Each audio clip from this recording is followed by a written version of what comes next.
Don't you even like me a bit? What did you think about me then? Don't you even like me a bit? Jamie, come on, man, please. Okay? Jamie. What did you think about me then? Okay. Shame used to hold people accountable. Nobody's texting war plans. Well, I noticed this morning, out came something that doesn't look like war plans. And as a matter of fact, they even changed the title to attack plans. Because they know it's not war plans. Why? We have to keep telling ourselves it didn't always used to be like this. The raw, harsh, unpleasant fact is that communism is an issue. In 1954, at the height of the Red Scare, Senator Joseph McCarthy stood before Congress, wildly accusing people of being communists. One communist on the faculty of one university is one communist too many. And for years, he had ruined lives, destroyed careers, and did it all with nothing but innuendo and fear-mongering. But then, in one moment, a lawyer named Joseph Welch stared him down and said the words that shattered McCarthy's reign of terror. You've done enough. Have you no sense of decency, sir? At long last, have you left no sense of decency? And just like that, the room shifted, the spell broke, McCarthy's power collapsed, and within 3 years, he was dead. The shame was too great. Now, fast forward to today. Imagine someone asking that very same question. Have you no sense of decency? Nobody was texting war plans, and that's all I have to say about that. Thank you. Appreciate it. The NSC said it was authentic. America has become a cruel and vicious place. No longer have any common sense of decency, no sense of shame. There's no right and wrong. We've lost our kindness. We've lost our soul. The people who should feel shame, the corrupt, the cruel, the powerful, don't. And the people who shouldn't, the vulnerable, the misunderstood, the young, they are drowning in shame.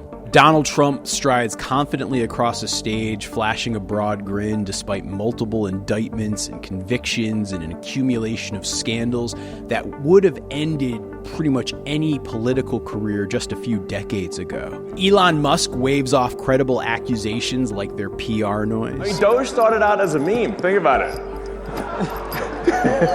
And now it's real. Brett Favre allegedly steals welfare funds and still gets standing ovations. And meanwhile, a lady gets harassed into oblivion for making a sponsored post about a light beer. A woman whose name most of us wouldn't even recognize suddenly finds herself unemployed after a dumb joke made in a post online. Police suspect found! Show me hands! Get your hands in the air! Get your hands in the air! And the kids today have anxiety that's through the roof and self-esteem that's in the basement because they're constantly worried about judgment and the single missteps that they can make online that will follow them for their entire lives. Why is it that the more power you have, the less shame you seem capable of feeling? Shame, make your life just a little bit light. A healthy dose of self-loathing helps keep everything tepid and tame. Shame is an unhappy emotion invented by pietists in order to exploit the human race. Shame is the thing we all feel when we've done something we aren't proud of. The only way I can lift the veil of shame is to fight the dragon warrior. Shame used to be the thing that kept society from melting into chaos. Shame, uncomfortable as it is to feel, wasn't originally intended to harm or degrade individuals. Evolutionarily speaking, shame emerged as a crucial emotional mechanism that was deeply embedded in our human psychology. Humans evolved not as solitary predators, but as deeply interconnected, cooperative creatures. Our earliest ancestors thrived because they relied on these tightly knit social groups for everything from sharing food to protection to collectively raising offspring.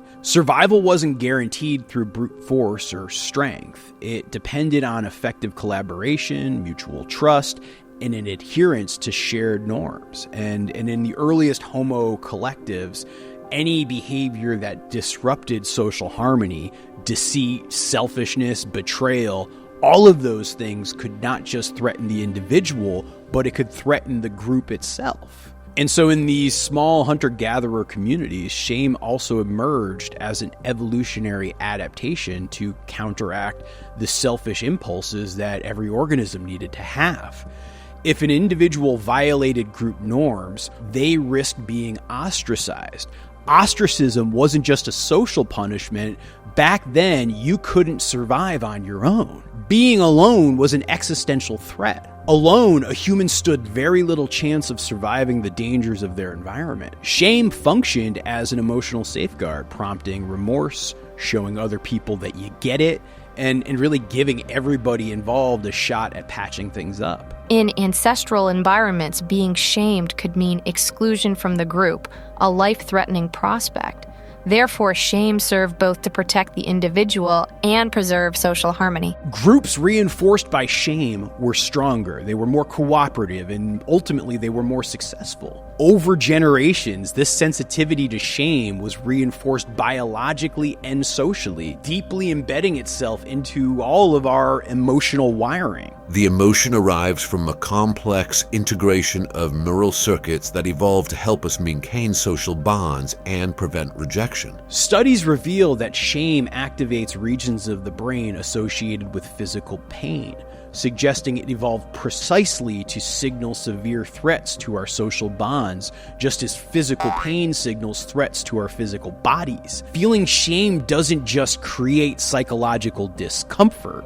Neurologically speaking, it's like you're experiencing genuine harm. Neuroimaging data shows that shame activates brain regions implicated in the experience of physical pain, such as the anterior cingulate cortex. Historically, human societies have used shame to maintain order and uphold collective morality. And in medieval communities, public punishments, stockades, pillories, scarlet letters even, they all served as visible demonstrations of communal standards. While it all seems really messed up to our modern eyes today, the role that shame played was really meant to be a corrective tool vital for maintaining the order and ethical norms of a society back then.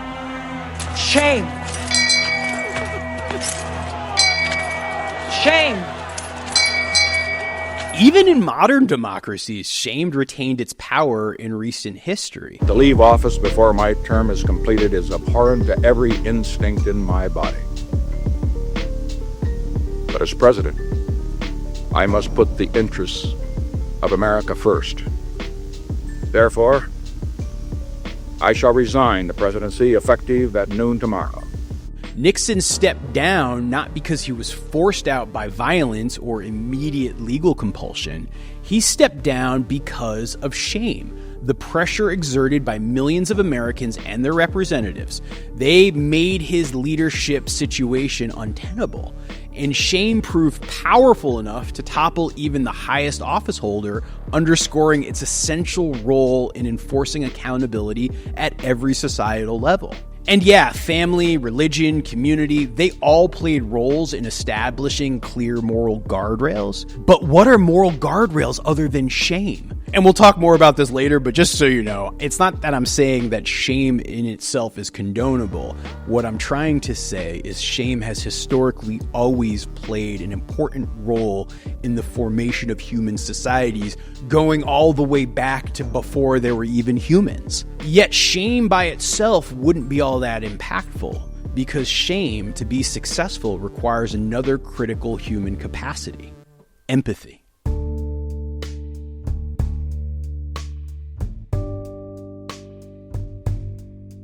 All right, folks, you know that feeling when you watch the world unravel and think, has everyone, of course excluding ourselves, completely lost their minds? Well, our next guest has been saying exactly that, except with research to back it up. Dr. Gardsard, it is always such a pleasure. Thank you so much for joining us. I'm so happy to be with you, and I'm happy that you are reaching new heights. So look, empathy is a noble virtue. Our emotional system has evolved to solve important evolutionary problems. The problem arises when it misfires. That's what I call suicidal empathy. When you are so kind-hearted and progressive that you allow millions of people into your country that don't share any of the foundational values that define your host society, that becomes suicidal empathy. When you take parasitic thinking, the topic of my earlier book, and you couple it with suicidal empathy, you have the perfect cocktail for the end of the West. This is the chainsaw for bureaucracy. Chainsaw!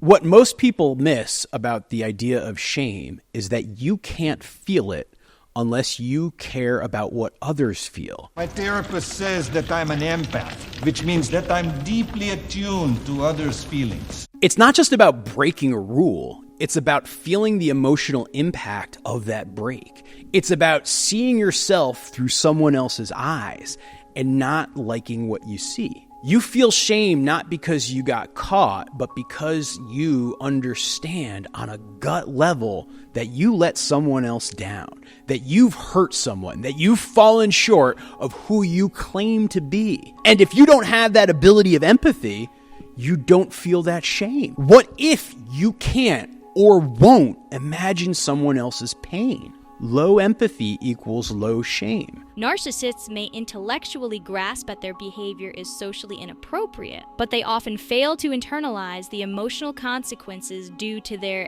empathetic deficits.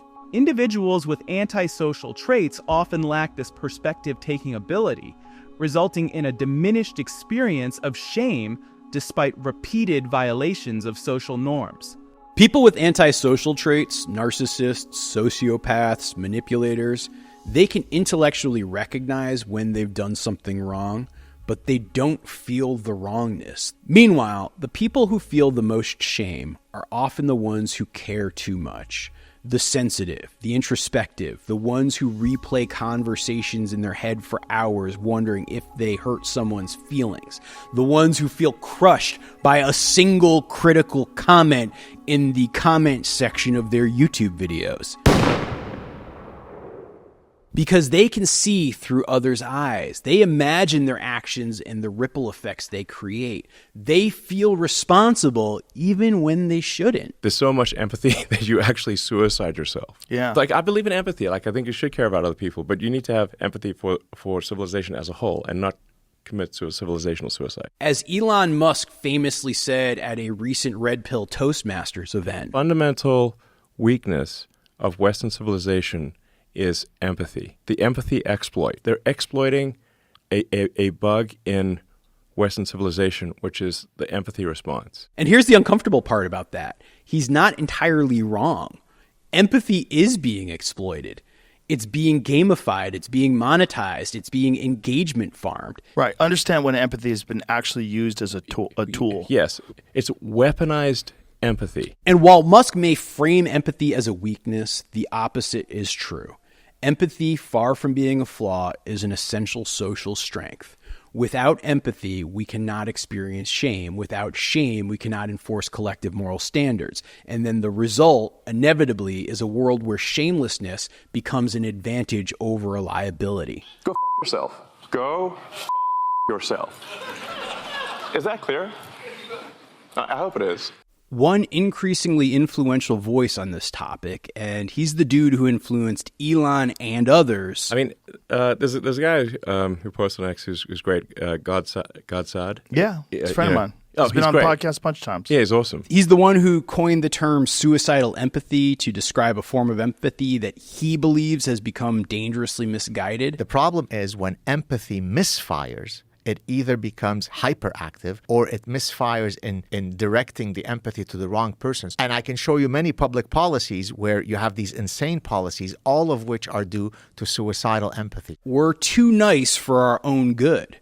We've overdosed on empathy. Our societies are letting in too many refugees and accommodating too many transgender athletes and writing too many long-winded Medium posts about feelings because we're addicted to compassion. The reflex is a noble one. It's a nice one, but it exists in unicornia. The real world doesn't operate that way. Suicidal empathy results in you caring more about the perpetrator than the victim. Now, weak-ass strawman arguments aside, Saad treats empathy like it's a resource that you can run out of, like it's a dangerously limited bandwidth. Like if you have empathy for migrants, you won't have any left for veterans. If you want to help the junkies, you don't care about school children. But empathy isn't Wi-Fi. It's not going to lag just because you watch Netflix and try to FaceTime at the same time. You can care about climate change and still also care about the housing crisis. You can want safety and inclusion. You can walk and chew bubblegum. And it's not to say that there's an infinite supply of empathy. We all can get burnt out by caring too much. My point is just that empathy is not nearly as scarce as folks like Saad and Joe Rogan or Elon Musk will want you to believe. Real empathy doesn't work that way. It doesn't contract when you give it away, it expands. The more genuinely empathetic you become, the easier it is to see multiple perspectives simultaneously. The dangerous illusion isn't excessive empathy. It's the myth that empathy is limited, forcing us into false, destructive choices between us and them. The only reason to pretend otherwise is if you're selling something. And in my next book, which I call Suicidal Empathy. If you were to tell me like 20 years ago that I would be making a video about the importance of shame, I would have thought that idea was insane. I would have thought that shame was something that needed to be abolished entirely, and it was really an outdated relic of a crueler age. Shame was the tool of moral scolds and conservative family values freaks. I never imagined I'd find myself decades later concerned about shame's apparent disappearance. But I guess here I am. And whose fault is that exactly?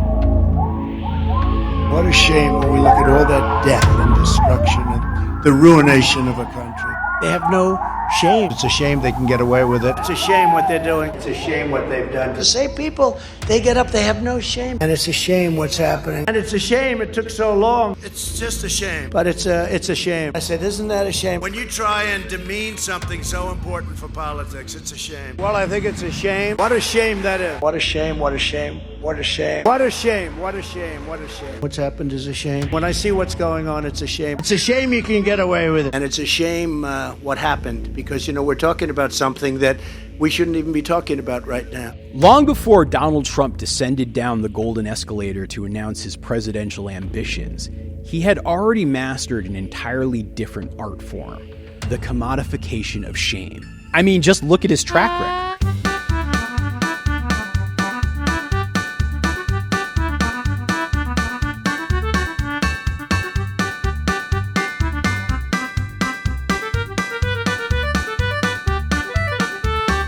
But Trump, he is on top of the frickin' world. He doesn't just survive shame, he turns it into rocket fuel. Where I could stand in the middle of Fifth Avenue and shoot somebody and I wouldn't lose any voters, okay? It's like incredible. In the 1980s and 1990s, tabloid culture thrived and transformed shame from something dangerous and career-ending into a lucrative asset. Scandals no longer destroyed celebrities, they bolstered fame. Trump, he intuitively understood this shift early on, earlier than pretty much anybody else. Trump saw the National Enquirer as a megaphone to an audience that he did not have. Trump would actually feed the paper all kinds of salacious information that would continue to keep his name in the paper. And while traditional figures recoiled from negative attention, Trump actively courted it. Trump would actually call the paper directly. In fact, he would call with a pseudonym. He would say he was John Barron calling. He's a good guy, and he's not going to hurt anybody. He treated his wife well, and he will treat Mama well.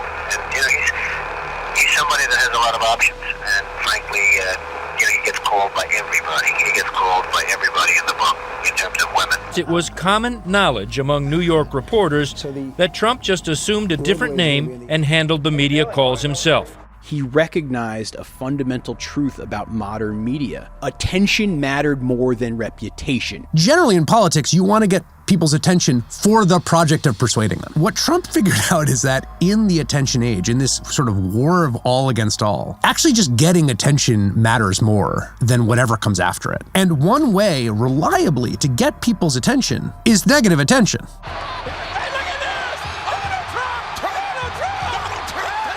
They're bringing drugs, they're bringing crime, they're rapists, and some, I assume, are good people. It's the Donald! Oh my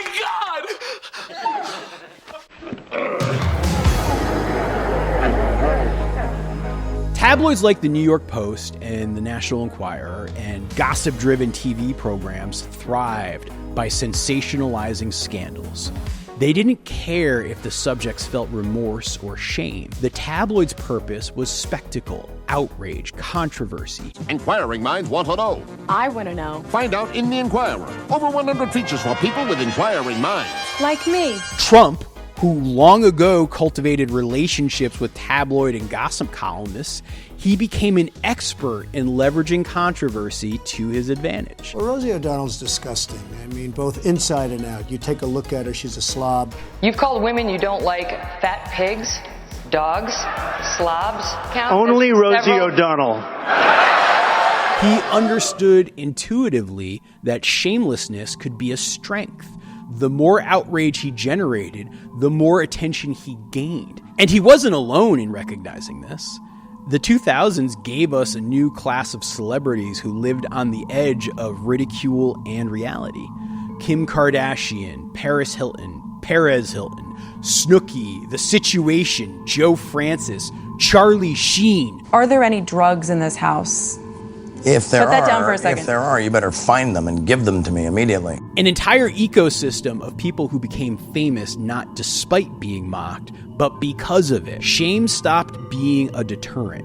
It became content. But the thing is, the fact that all of this was happening, it wasn't really Trump's fault. He didn't create this environment. He merely thrived within it. Consider him as a cultural coyote. The wily coyote is both an opportunist and a scavenger. Coyotes don't create suburban sprawl or climate change. They have merely thrived as a result of it. They adapted, they spread, they exploited the cracks in rapidly changing ecosystems. And if you look at coyote populations today, they are thriving. And Trump didn't break the system. He just simply spotted that it was already broken, and he feasted on it. His shamelessness isn't a flaw in our modern society, it's an evolutionary advantage. And this has allowed him to ascend to the status of apex predator. In a world that rewards attention over integrity, the person who feels nothing, no shame, no guilt, no empathy, has the upper hand. But right around this time, something else was also brewing. Something softer, something subtler, and at first glance, perhaps something more hopeful. Yeah, that'd be a nice change of pace.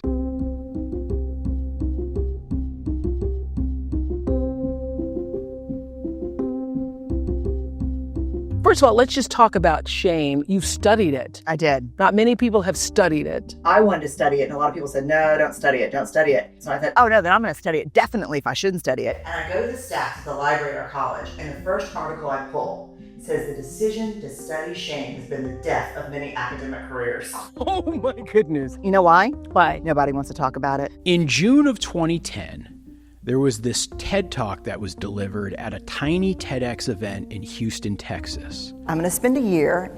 I'm going to totally deconstruct shame. I'm going to understand how vulnerability works, and I'm going to outsmart it. The talk was titled The Power of Vulnerability, and at first it wasn't immediately groundbreaking. Just another thoughtful lecture by an academic psychologist studying shame, empathy, and connection by the name of Dr. Brené Brown.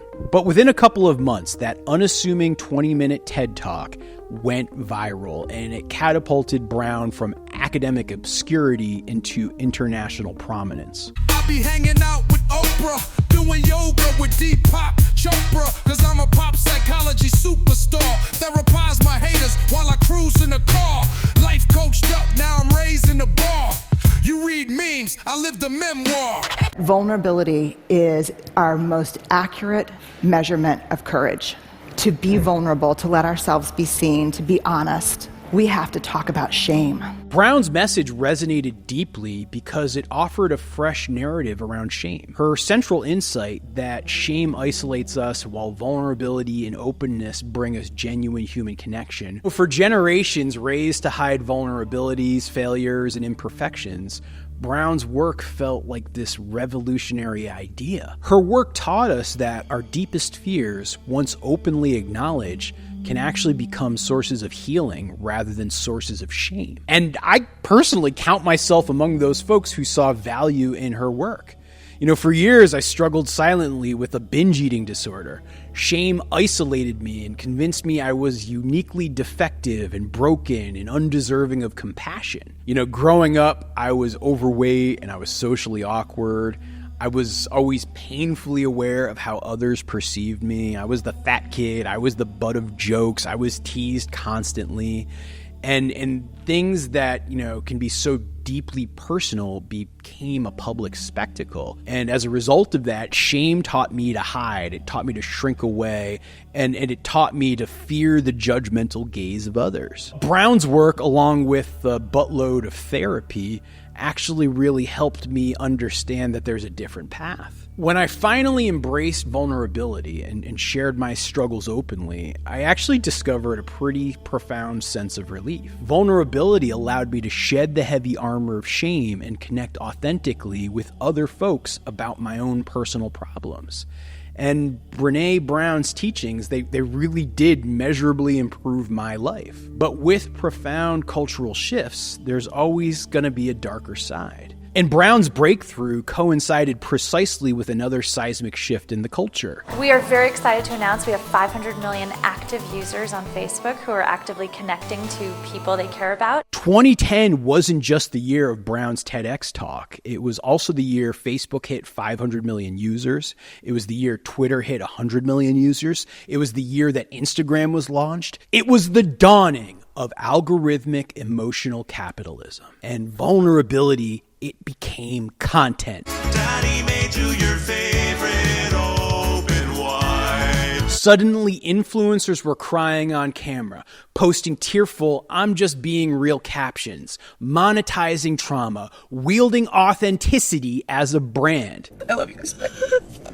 Come here, come closer for the video, come closer. Come closer! Act like you're crying. Really quick. I am crying. And by the way, guys, this trauma today is brought to you by Squarespace. Head on over to squarespace.com/morgangold to get 10% off your first website. And folks, we're doing this not to build connection, not to deflect criticism, but to establish parasocial trust. Being shameless got rebranded as being honest. Suddenly, being a jerk was rebranded as authenticity. In accordance to my authentic self, whomever I was meant to be. And if that's the case, what happens when the game becomes all about Attention, pay attention to me. We are living in the attention economy. Attention, pay attention to me. This is America. The currency isn't being liked. The currency is attention. What can you do with attention? The answer is anything. Attention will get you everything you want. You want to sell a course? Attention. You want to sell a t-shirt? Attention. You want to be the mayor of this town? Attention. It is the only asset that everyone in here must chase to produce what they want. The reason, though, that this we need you to use it as much as possible thing comes from is because of the attention economy. There's only so much attention. When information gets abundant, the only thing that's left is attention gets scarce because there's only our lives to fit it inside of. The attention economy is exactly what it sounds like. It's a system where your eyeballs are essentially currency, and every notification, headline, algorithmic nudge is like this bid for your attention. You know, in fact, today, 8 out of the 10 largest publicly traded companies in America rely on attention to derive a significant portion of their revenue. But let's be very clear. The attention economy isn't just about algorithms and clicks and screen time. It's capitalism evolving from selling tangible goods like a toaster or shoes or cars to aggressively capturing and monetizing our most intimate resource, attention itself.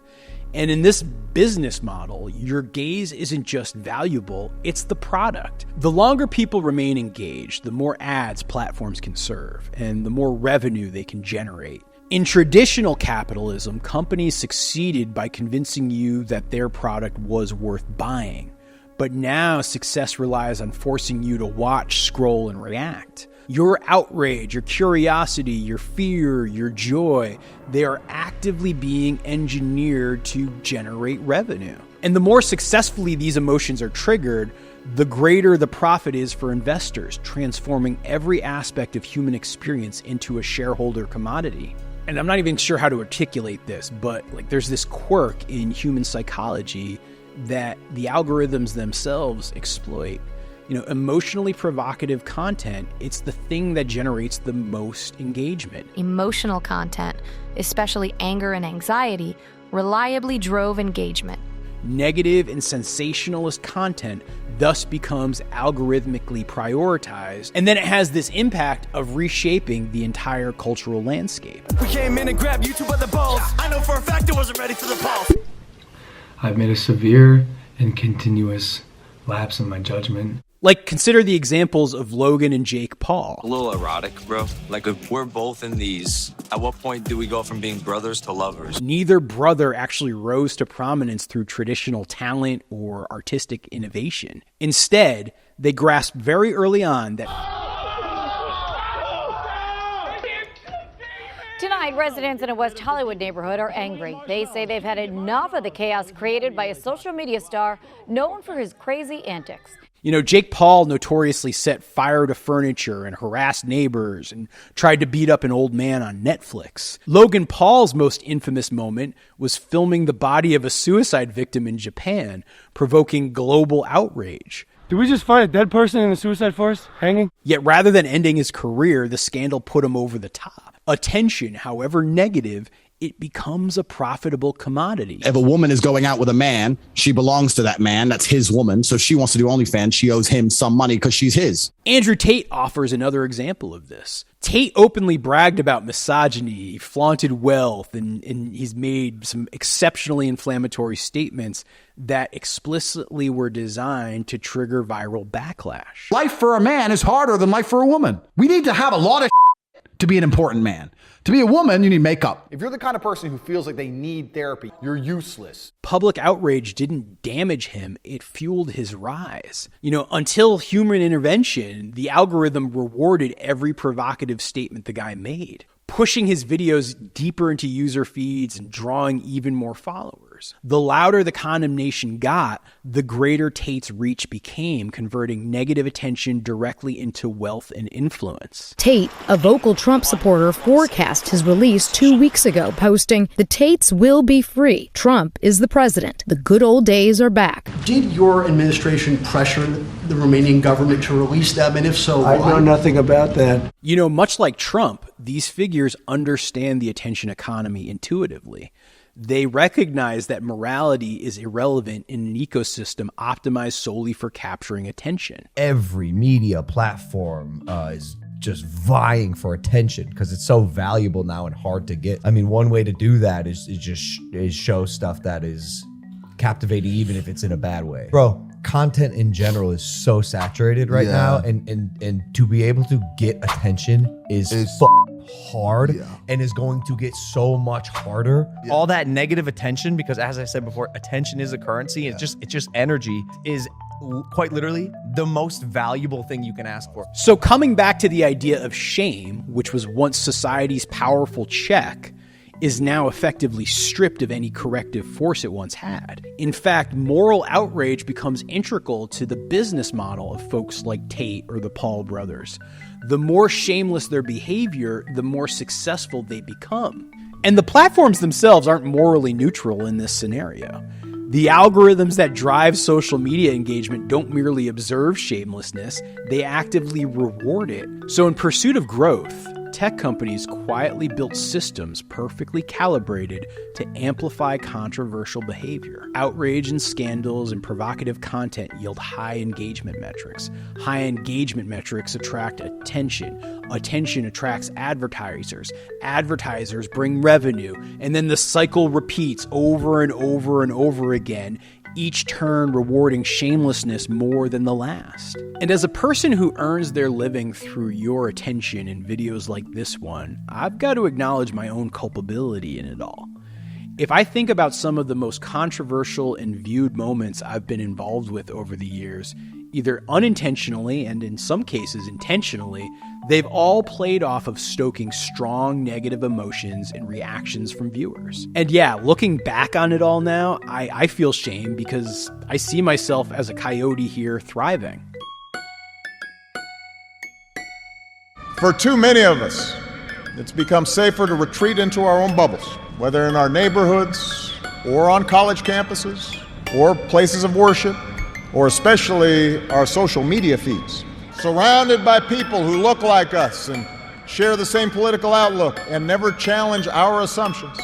And increasingly, we become so secure in our bubbles that we start accepting only information, whether it's true or not, that fits our opinions. One of the most profound and overlooked effects of the attention economy is how quietly it traps each of us inside our own custom-built worlds. The more we interact, the narrower our informational environment becomes. Before long, we're living in an echo chamber where our views are constantly validated, reinforced, and rarely challenged. And the rare times that those perspectives are challenged, they're done in a way to maximize and farm rage. I truly wish more people understood the tariffs that President Trump is implementing. I wish more people knew what kind of freedom that's going to give the American people. President Trump is trying to use these tariffs to get rid of taxes. I'm telling you guys, he is very smart. That's how the country was ran before taxes. But who could be against getting rid of taxes? Who is against having more money in your pocket? So I shared that video with you as a little bit of a Rorschach test, because I want to know, what do you think about that video? What do you think about the woman speaking in that video? What do you think about the things that she said? Does she sound crazy? Is she onto something? Because what you think about that video clip will tell you a lot about the echo chambers that you currently exist in today. Social media is the echo chamber, you know what I'm saying? We think this is our reality because this is the reality that the algorithm has created for us, which is the magic of the algorithm, because we're in a space where we feel safe, where we're around people who agree with us and who support us and lift us up.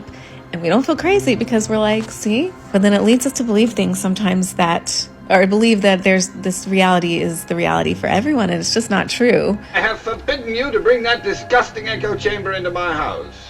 You know, historically, societies depended on consensus around basic moral standards. There was a general agreement about what constituted unacceptable behavior, dishonesty, or abuse of power. Again, Nixon resigned in disgrace after Watergate because the country shared a moral understanding. Leaders who lied or cheated had to be held accountable. This consensus relied on a common set of facts. Without facts, you can't have truth. Without truth, you can't have trust. Without trust, we have no shared reality, no democracy, and it becomes impossible to deal with the existential problems of our times. Within these algorithmically driven bubbles, each group sees itself as unquestionably right and morally justified. Acts that spark outrage in one bubble hardly register in another. What are you watching? I tell you what I'm not watching, the NFL. Oh, yeah, I refuse to watch that too, actually, because of how they handled the Kaepernick situation. Echo chambers distort our perception of reality itself, leaving us unable to communicate effectively across divides, unable to agree on the facts, and unable to hold our leaders collectively accountable. The social fabric frays, and it leaves us isolated, cynical, and vulnerable to even more manipulation. So yes, shame may have lost its power, but what we've really lost is a consensus of reality. And without that, there are no. Let's talk about the speed with which we are watching this market deteriorate. We're red everywhere, essentially, down by 4-5%. We're down over 16%. Dow at the same time has fallen about 18%. The stock market is now down 21%. Because we're now down 43%. What in the world is happening on Wall Street? 2-year note yields went from 190 to 166 in the blink of an eye. On the NASDAQ, everything and more has been completely wiped out. It was the worst day on Wall Street since the crash of 1987. I have talked to the heads of almost every single one of these firms in the last 72 hours, and he has no idea what it's like out there. None! And Bill Poole has no idea what it's like out there. My people have been in this game for 25 years, and they are losing their jobs, and these firms are going to go out of business, and he's nuts. They're nuts. They know nothing. On a September morning in 2008, the global financial system teetered on the brink of collapse. Wall Street banks, having engaged in reckless speculation, predatory lending, and outright fraud, faced ruin. But instead of consequences, they received bailouts. The executives responsible faced little to no punishment. Some of them even received lavish bonuses. Society learned an unmistakable lesson. Certain individuals and institutions were effectively too big to fail. I'm really concerned that too big to fail has become too big for trial. If they can break the law and drag in billions in profits and then turn around and settle, paying out of those profits, they don't have much incentive to follow the law. I can understand why people lost their houses or lost their jobs or whatever may have happened to them feel that there must be somebody out there that was profiting from this, that did it doing some things that should send them to jail. The people that ran most of the institutions, the big institutions, they went away rich. They may have been disgraced to some degree, but they went away rich. This erosion of consequences wasn't merely unjust, it was transformative. It reshaped society's expectations around moral responsibility itself. The normalization of this impunity didn't just stay confined to Wall Street either. It quickly spread, infecting nearly every institution of power. Companies caught in scandals like Facebook harvesting personal data, or Purdue Pharma fueling the opioid crisis, or Boeing skirting safety regulations. Initially, they faced public backlash, yes, but the consequences rarely matched the magnitude of the wrongdoing. Executives rarely resign in disgrace. Companies pay a manageable fine and then perform some superficial penance, and then they continue to go back to business as usual. Accountability becomes little more than theater. Quite a story, right? Dorm room to the global behemoth that you guys are, only in America. Would you agree with that? Senator, mostly in America. You couldn't do this in China, right? Or what you did 10 years. Well, Senator, there are some very strong Chinese internet companies. Right, but you're supposed to answer yes to this question.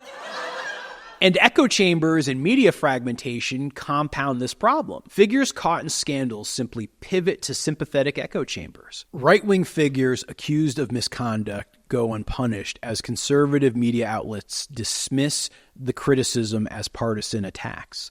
Liberals likewise minimize misdeeds by their ideological allies, ensuring selective justice across the political divide. And have you ruled out a pardon for your son? Yes. CNN has learned President Biden will pardon his son Hunter Biden. Shamelessness becomes not just morally permissible, it becomes strategically advantageous. And the public, they internalize this double standard too. Ordinary citizens begin to recognize the painful reality. Accountability applies only selectively. And while powerful elites repeatedly evade justice, everyday people face harsh punishments for minor transgressions. A poorly worded tweet can lead to a job loss overnight, yet executives responsible for systemic injustice face zero meaningful consequences. This two-tier justice system breeds cynicism, apathy, anger, and violence. An all-out manhunt continues in New York City for the suspect who gunned down United Healthcare CEO Brian Thompson outside of this hotel on Wednesday morning. The New York Post reporting the words "deny, depose, and defend" were written on those casings found at the scene. Oh, that's terrible. Holy hell.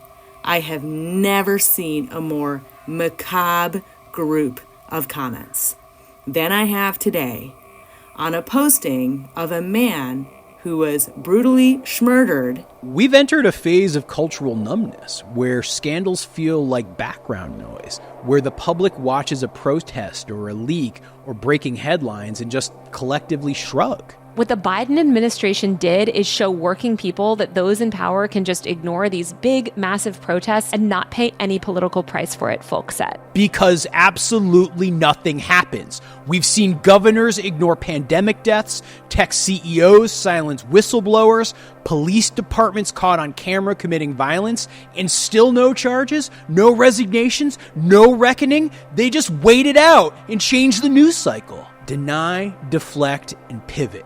And it works every goddamn time. Boycott this person, boycott this company. Now they're canceling each other. It should be counsel culture, not cancel culture. Let's sit down and talk about it. Let me educate. Maybe you don't understand. Maybe when you do, you won't agree, but let's talk about this.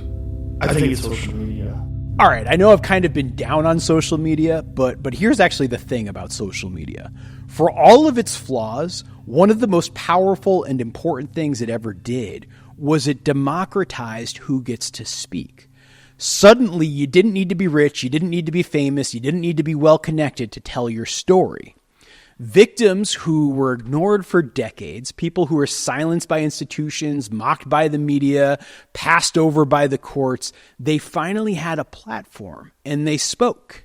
And the people, they listened, even if it was for just the briefest of moments. We actually started holding powerful people accountable, abusers, predators, manipulators. For the first time, some of them faced real consequences. This was the power of social media at its very best. It's in a way the 21st century version of the guillotine, the bringer of justice, the people's avenger, but also like the guillotine, it can become a sadistic entertainment spectacle. We weaponize cancel culture so that we feel better about ourselves. Because feeling angry and feeling superior and feeling outraged feels f***ing great. Like most powerful tools, it started to get kind of messy. If cancel culture's goal is to make people more aware of their harmful behaviors, yeah, it's succeeding. But if its ultimate goal is for those harmful behaviors to be adjusted so that people can move forward in their lives and integrate that awareness and get rid of that problematic behavior, then it's failing. Supposedly, the best thing to do from a PR perspective is to apologize immediately. Canceling produces a lot of insincere, bullshit apologies from people who haven't, in fact, learned anything. They told me, be a man, boy, toughen up. They made like women beat on men, they tricked me. They told me, speak your mind if you're brave enough. And I spoke up the night I can so quick. And we were always too young and too nice. And now we're too old and too white. Either too left or too right. Well, we're speaking our minds tonight. Cause you can't cancel all the loss. And Oregon well couldn't try. But you can't cancel all of loss. Standing here some outside. And you can't cancel all of loss. Months not leave right. Well, you can't cancel all of loss. Thinking in our land and every life. Suddenly, every call for accountability got labeled as part of cancel culture, even when it was legitimate, even when it was long overdue. And the people who had never truly been canceled, who still had millions of followers and book deals and TV shows and platforms and power, they became the loudest voices claiming to be silenced. They turned a real movement into a punchline. Cancel culture became like gluten intolerance. Very real for some, but now everybody claims to suffer from it. Cancel culture is really just our culture. Every time we turn around, someone or something has fallen victim to the cancel culture mob. People now cry cancel culture whenever they're asked to take responsibility. Please welcome to the stage, Roseanne Barr. Where are my peeps that are going to get really offended if I do not offend everybody? My pronouns are kiss my. To be very clear, public criticism can be a very powerful and important means of giving a voice to people without institutional power. But like any tool, it can be misused. The snowflake never needs to feel responsible for the avalanche. Similarly, while concerns about cancel culture may be valid when criticism does go too far, they can also be weaponized to dismiss legitimate feedback. But when it comes onto the woke system, the woke justice system, you're walking on eggshells all the time. Can you lose your job for free thought? Will you have your speech policed at every angle, every aspect, every walk of society? Increasingly, the answer to that is yes in America. When the woke mob comes after you for some ridiculous offense, you'll stand your ground. Stop apologizing. Bring on the cancel culture, I say. I'm Isabel Brown, and you're watching Freedom Seat. And so it's because of all this, that's when fatigue sets in. Because when everything is treated like a crisis, eventually nothing feels like one. But humans aren't built for constant hypervigilance, morally speaking. We need context. We need proportion. We need space to think and breathe and understand. And without that, we just lose focus. We lose empathy. And without empathy, you can't have shame. And without shame, what happens to us all collectively? Police! Get down on the floor! What's going on? I'm not shooting.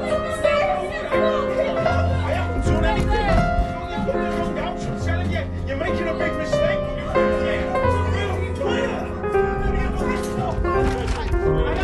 Police, suspect found! Show me how! Get your hands in the air! Get your hands in the air! The time is 6:15 a.m. and I'm arresting you on suspicion of murder. You don't have to say anything. Mr. Miller, I will arrest you for obstruction. Please stop. Please. You want to change your trousers? Let's get that.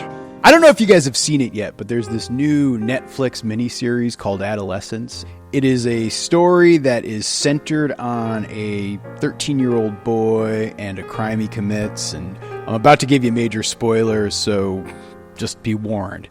He actually commits this grisly murder where he stabs one of his classmates like 7 times in a parking lot. The whole story, it starts off where, the police are busting into his parents' house and it's this very scary raid and you don't know what's going on. The family doesn't know what's going on.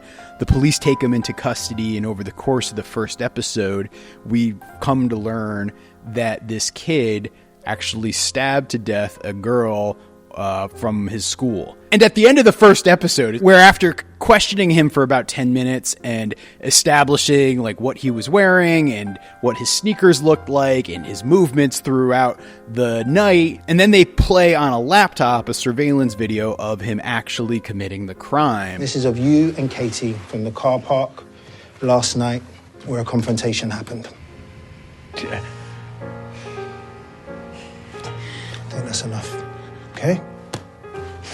It's just heartbreaking to watch because this kid had been denying it up and down. I just want to go home. I'm not doing anything. The stun and just like complete confusion the boy seemed to be facing throughout the entire arrest process just seemed like, wow, this kid must not have done it because he just seems so confused by what's going on. When the detectives play the actual tape, and particularly when you watch Stephen Graham, who actually co-wrote the show as well as is starring as the father. Because he's told them he's not even a friend. He doesn't really know it. Do you know what I mean? Okay. And he's got nothing to hide. Like, just watching his reaction is completely heartbreaking.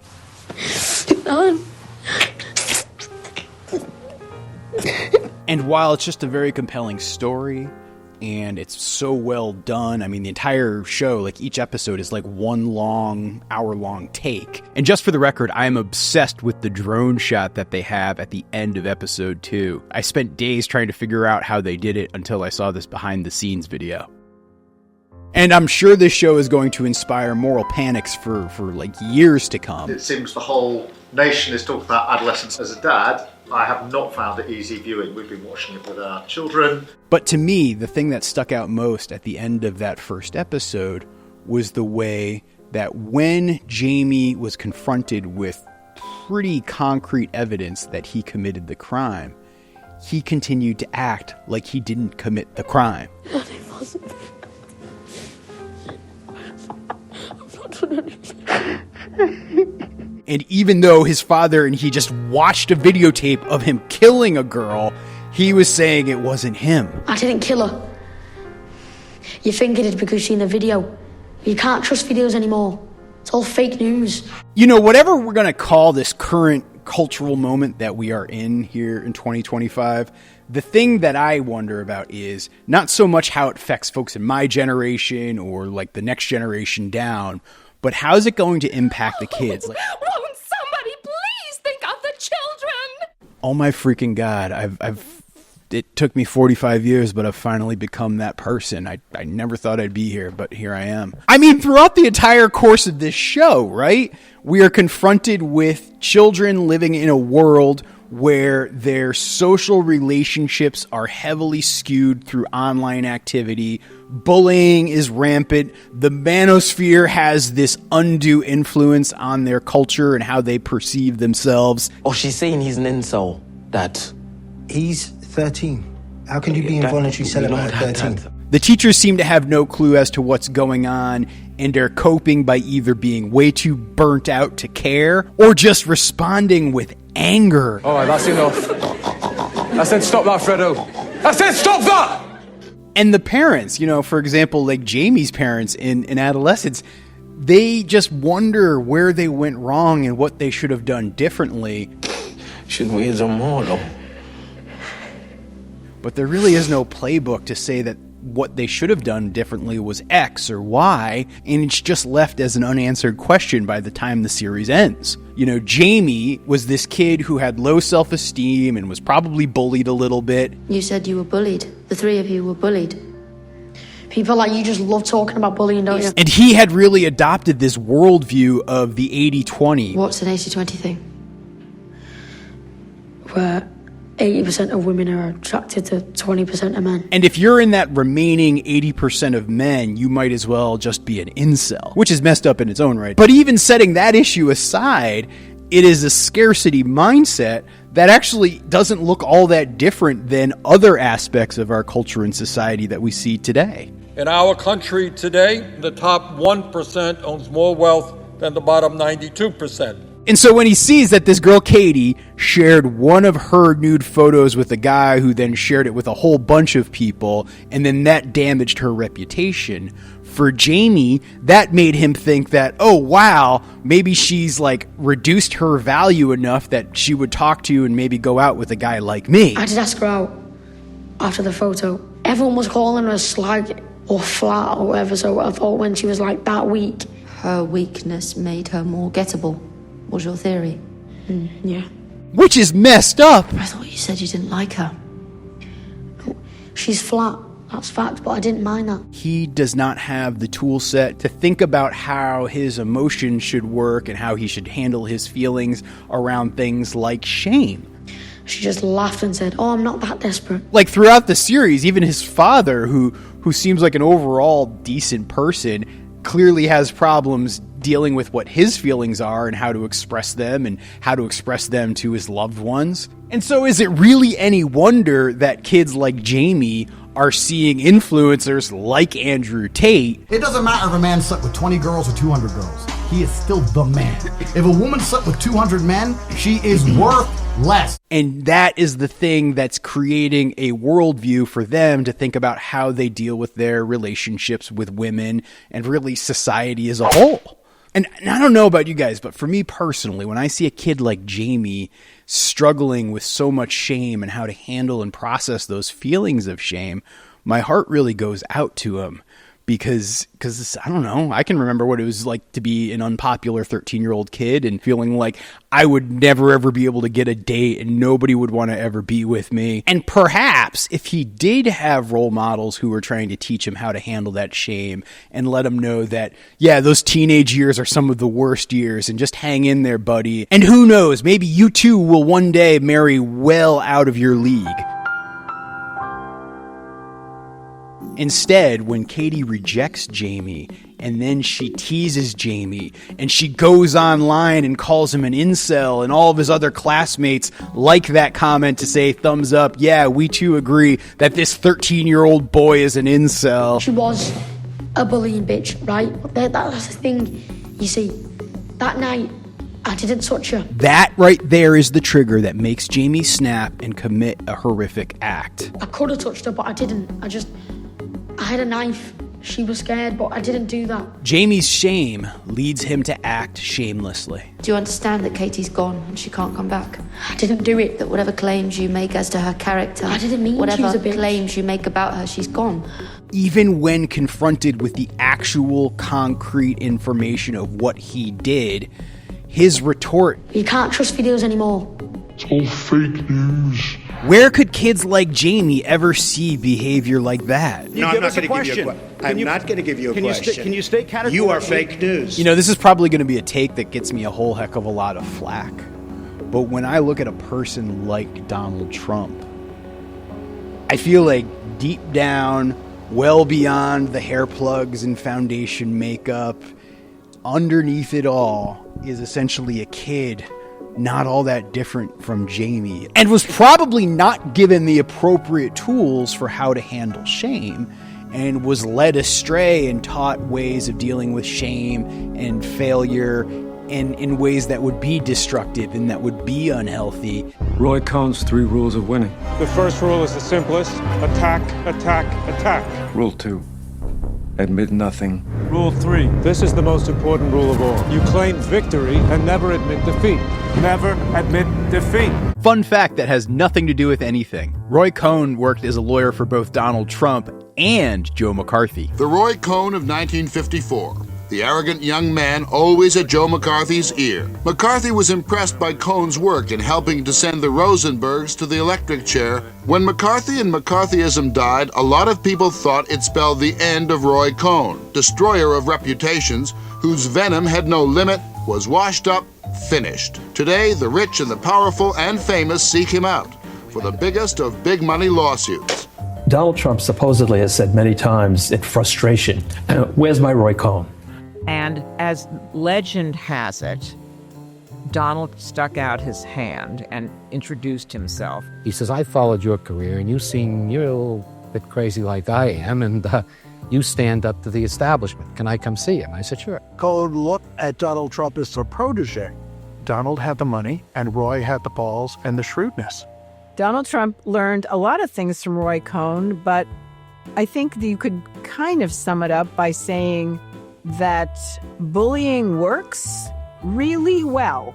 If you punch back, most people withdraw and just look at what you can get away with. And that would lead him to become the person he is today. I mean, just look at some of Trump's actions over the last 3 months since he's become president. So many of his actions are because he thinks people are trying to act like they're better than him, or he's trying to extract some sort of vengeance for people who have wronged him in the past. For years, hardworking American citizens were forced to sit on the sidelines as other nations got rich and powerful, much of it at our expense. Until they make a deal with us, that's what it's going to be. I think they'll make a deal at some point. They are dying to make a deal. Please, please, sir, make a deal. I'll do anything. I'll do anything, sir. And I don't think that theory is all that crackpot. I mean, heck, we could just go back to the tape archives and pull up examples of people ridiculing Trump that you can see easily fueled the vengeance streak that he's on right now. No one is happier. No one is prouder to put this birth certificate matter to rest than the Donald. Say what you will about Mr. Trump. He certainly would bring some change to the White House.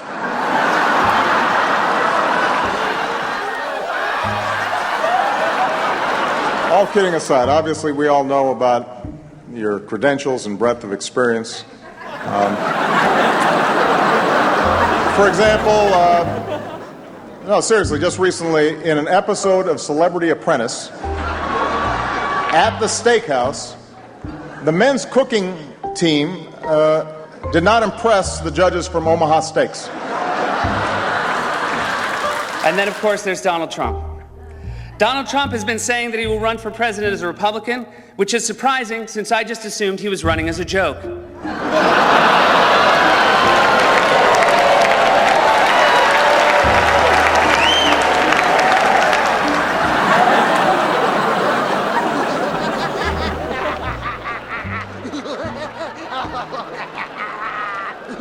You know, as I talked earlier about the Donald Trump Coyote theory, it's not exactly true that he has no shame. He just has no healthy way to process his shame, and that becomes pretty much everybody's problem. I know what the hell I'm doing. I know what I'm doing, and you know what I'm doing too. That's why you vote for me. These countries are calling us up, kissing my ass. They are. Remember what we talked about at the beginning, right? This idea that shame is hardwired into our brains. And if we don't find healthy ways to manage it both individually and at a society level, it's only going to make things worse.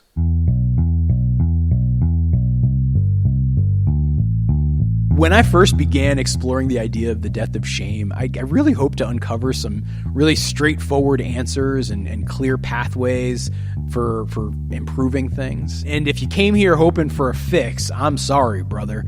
There isn't one. There is no way to get the toothpaste back into the tube. But if I'm being brutally honest with you all, the truth is, I don't really miss shame. What I miss is empathy. What I miss is accountability, responsibility, the sense that we're all playing on the same field and that some things still matter. That power comes from consequences, that decency means something, and maybe shame isn't the perfect tool for that. But when we lost it, we didn't replace it with something better. We just replaced it with nothing. And that's exactly why I made this video. Not to wallow in the loss of shame, but to start a conversation about what comes next. If these ideas resonated with you, please, please, please, I beg of you, share this video with your friends and loved ones. And if you're inspired to do a little more, I've actually created a homemade zine on the subject of shame, taking many of the concepts that we've explored here in this video and distilling them into a simple little booklet you can print out yourself. It's designed to specifically help spread these ideas offline in a way that algorithms can't touch. You can print copies out at home or even sneak a few off on the copier at work, and you can leave stacks at your local library, the corner coffee shop, your favorite diner, wherever people are gathering and conversations are happening. Because maybe that's the real solution. Less shame and more talking. And with that, thanks for watching. If you want, you can watch another video too. Maybe you'll find it more entertaining and soothing than this one. Probably not.